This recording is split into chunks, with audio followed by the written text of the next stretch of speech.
Managing your profits. So let's talk about some different things we have to talk about when we dive into an investment property, right? So, are you purchasing the property with existing tenants, or are you purchasing it vacant and selecting your own tenants? There's pros and cons to that, right? Normally, if you're purchasing with existing tenants, they're paying a lower rent than you could get for the rent at the time of purchase. If you're purchasing it vacant and selecting your own tenants, you have to account for financially those months where the property might be vacant.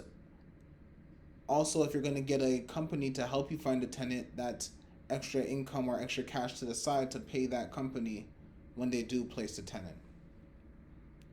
Utilities, who pays them? Hydro, electricity, water, internet.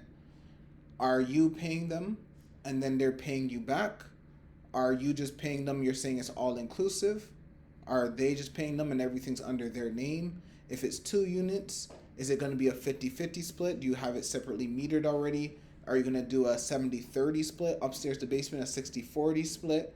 So figuring out how you're orchestrating the utilities.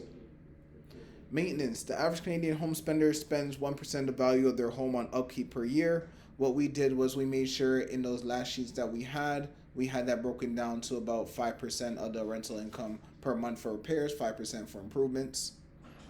And then property management, managing the property yourself versus hiring a professional to manage your property. So we walked through that too with the fourplex example. I showed you the difference of hiring the property management, what they could cost, and how they'll help in terms of just saving you the time of not having to be as on call to the tenant's needs and managing some of the minor things.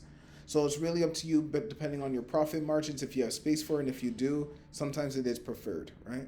So this is managing your profit.